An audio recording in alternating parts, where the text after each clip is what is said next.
Banyak mekanik yang udah nyaman sama E46, tapi pas masuk E90 nggak bisa nanganin. Jadi banyak yang bilang mobilnya gampang penyakit dan ini dan itu gitu kan. Oke, assalamualaikum warahmatullahi wabarakatuh. Jumpa lagi di channel Kedan Otomotif. Salam Kedan Mobil. Kali ini kita mau bawa si BMW E90 untuk di refresh lagi yang kurang-kurangnya. Kita cicil-cicil lah ya. Yang kemarin itu udah kaki-kaki ya, sektor kaki-kaki ganti sok semuanya, ganti satu ban, udah enak. Kaki-kaki sektor kaki-kaki udah enak. Sekarang dia udah muncul cek engine, dan setelah aku scan itu masalahnya di sini nih. Sini masalahnya adalah servo ya, valvetronic.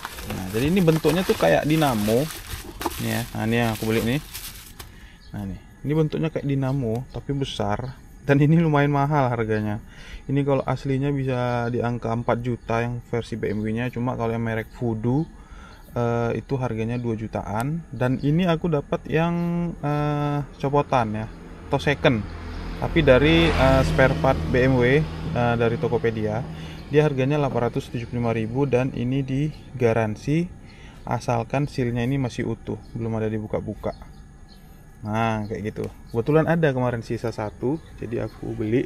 Harganya 875.000, lumayan lah murah ya. Dan dapat garansi dari BMW. Spare part BMW maksudnya ya. Kemudian setelah itu karena dia ganti ini nanti buka packing atas ya, yang di atas packingnya itu kan pasti terbuka. Nah, kayak aku beli packing ini packingnya. Ini harganya nanti aku update di video, lupa ya. Pokoknya ini yang tadi tahunya 875.000. Terus aku ini sebenarnya udah lama nih aku beli nih. Ini tensionernya si alternator ya. Ini merek Schaeffler. Ini dari Eropa juga nih, dari Jerman ya, buatan Jerman, aftermarket juga, tapi ini harganya lumayan. Jadi aku nih belinya baru. Kenapa? Rusaknya itu dia udah macet. Jadi tensioner ini kan di dalamnya ini bisa muter sendiri kan. Nah, itu udah macet. Ketika aku semprot pakai WD itu keluar semua karat-karat. Nah, efeknya adalah kalau dia udah macet, dia kalau mundur atau maju pelan itu bunyi mesinnya krek gitu.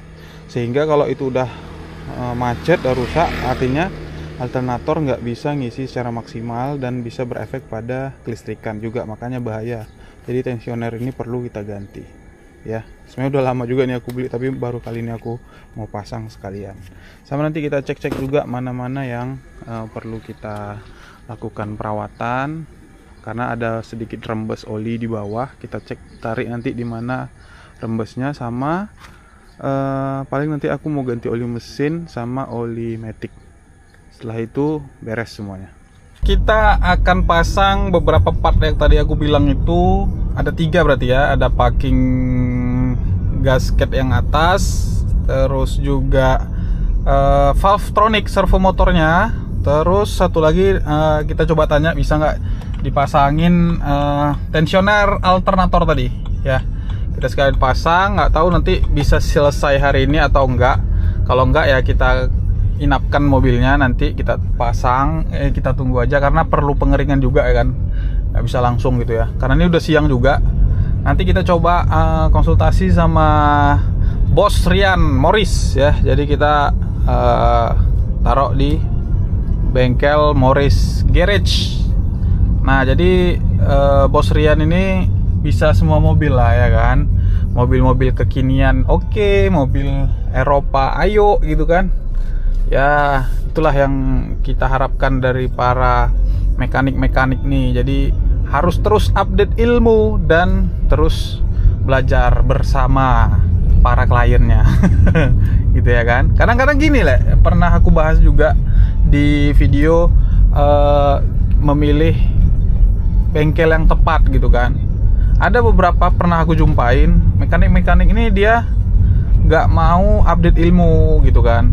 Terus juga nyalah-nyalahin mobil gitu. Padahal mobil ini kan kalau udah dipasarkan di Indonesia ini udah mobil-mobil yang qualified gitu kan, udah top engineer lah yang mendesain gitu kan. Jadi sama nih kayak kasusnya di BMW E90 nih, banyak mekanik yang udah nyaman sama E46, tapi pas masuk E90 nggak bisa nanganin.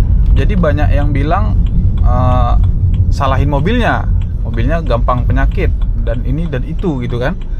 Kalau kita cek di forum luar negeri, kita cek di YouTube luar negeri yang membahas tentang mobil ini, ya fine aja gitu, bagus gitu, nggak ada masalah yang aneh-aneh gitu. Nah, cuma pas kena di Indonesia kok isunya lain gitu kan, khususnya yang BMW E90 ini mekatroniknya lain. Ternyata pas ditelisik mungkin ya perawatan juga yang nggak beres, olinya nggak sesuai dengan rekomendasi pabrikan. Kayak oli matic ini aja nih, oli matic E90 yang LCI dan pre-LCI itu udah beda ya kan. Ini yang pre-LCI pakainya oli ZF6. Terus juga oli mesinnya juga mungkin pakai yang nggak jelas-jelas ya kan. Memang harganya agak di atas, cuma ya namanya juga untuk jangka panjang kita pakai ya kan. Ya udah, daripada kalian turun mesin, turun matic, berapa lagi harganya gitu kan. Jadi ini yang bikin mobil-mobil Eropa itu, apalagi di tipe-tipe tertentu itu, jadi jelek di mata masyarakat. Memang ya kalau kita bandingkan sama mobil-mobil Jepang, Toyota misalnya, bandingin sama Innova, Avanza, ya jauh lah gitu kan. Ya itu minim perawatan memang, cuma kan berbeda dari hasil yang diberikan. Dari tingkat kenyamanan juga pasti beda ya kan. Tingkat prestisnya juga beda gitu kan. Orang kalau udah bawa BMW walaupun tahun tua, harganya pun lebih mahal lagi Brio, ya orang pasti melihatnya voice BMW gitu ya kan. Padahal dia nggak tahu kalau harganya itu lebih murah daripada Honda Brio. Iya betul ya kan.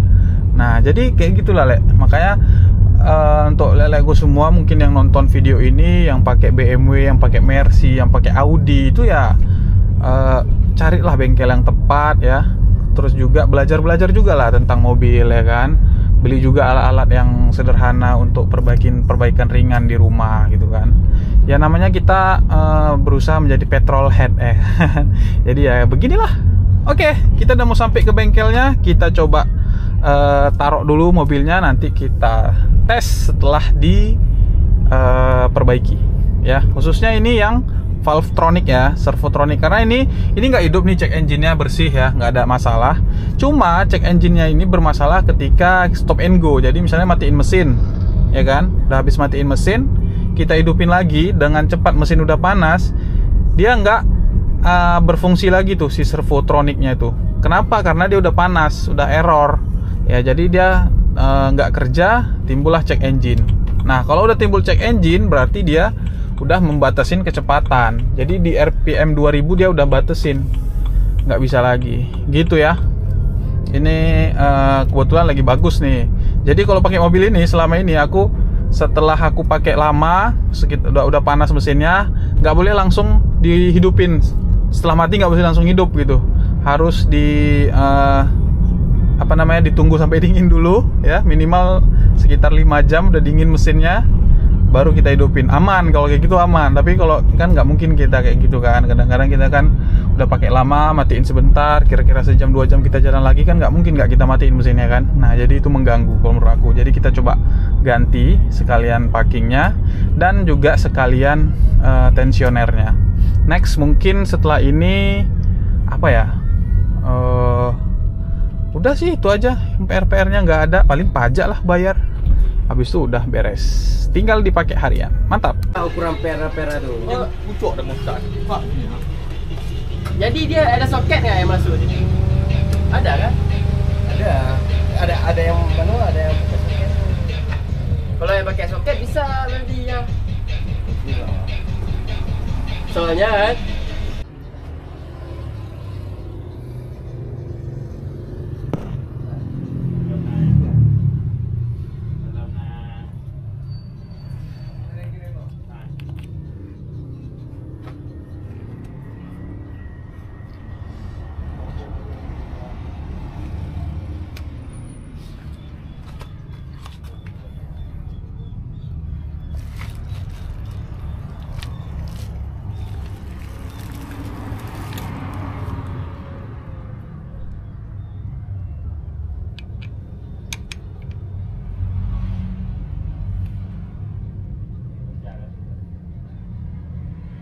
Habis. Lembut.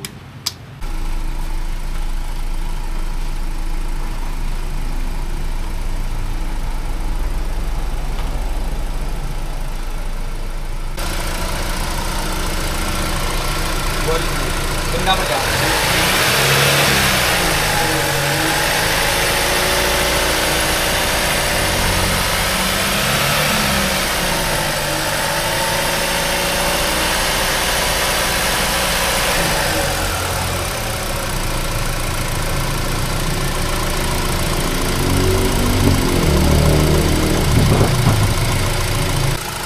Ya, jadi kita udah selesai semua pengerjaannya kemarin di bengkel Morris sama Bos Rian. Jadi yang kita ganti kemarin itu ada 3 item ya. Yang pertama itu ini, yang ini ada puli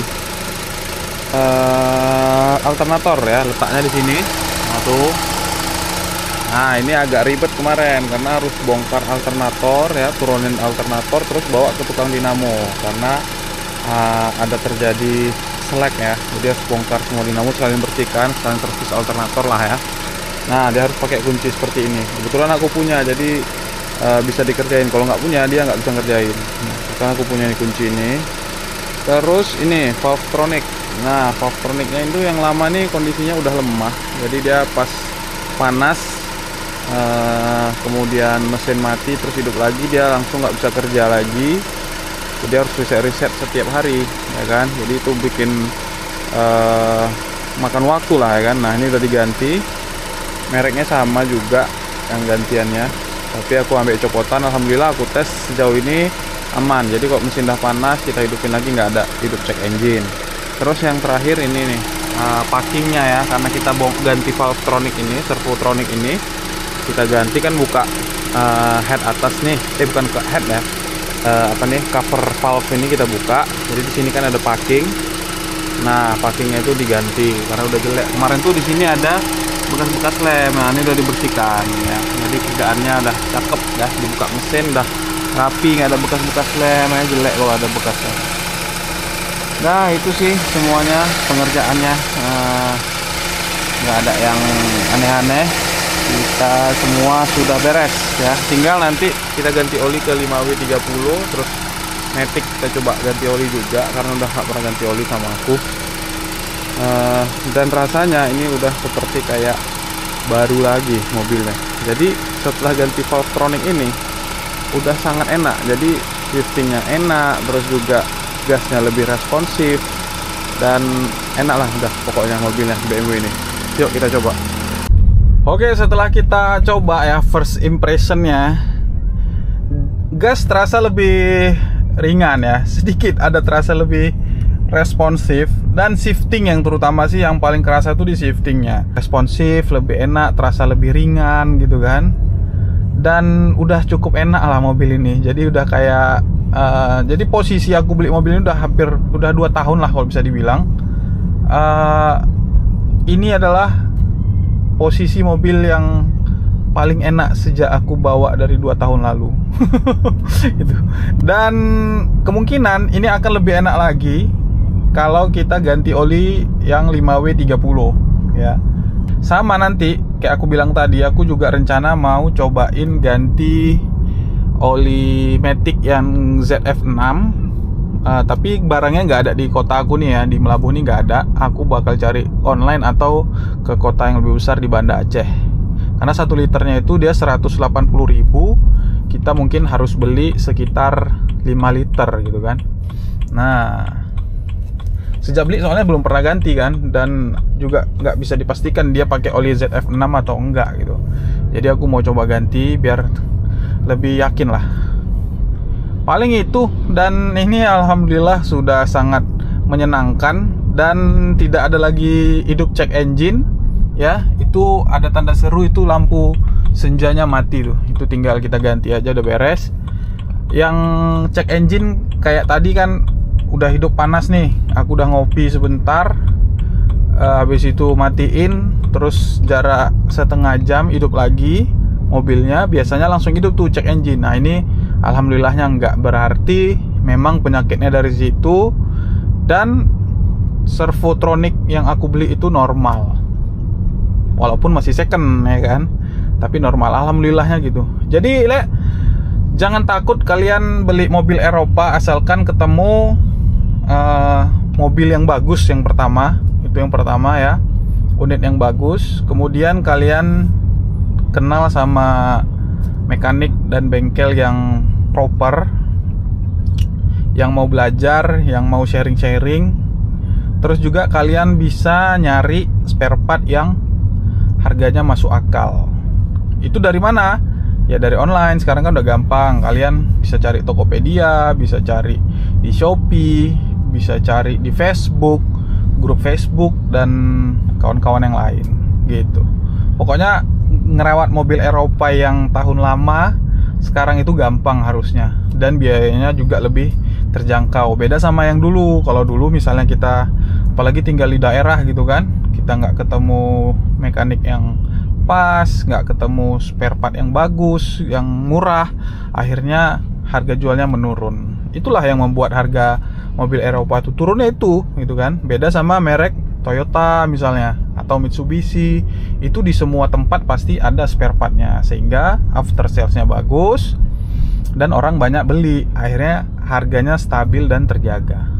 Gitu dari aku, alhamdulillah masalahnya aman semuanya. Dan BMW ini aku pakai harian lagi. Kemarin udah sempat tuh duduk lama, banyak perbaikan-perbaikan sesuai yang aku share di YouTube, dan sekarang sudah bisa kita bawa setiap hari. Ingat, pakai mobil Eropa harus dibawa setiap hari. Oke, makasih yang udah nonton, udah subscribe, udah komen. Jangan lupa share sama lelek kita yang lain. Dan terima kasih. Assalamualaikum warahmatullahi wabarakatuh.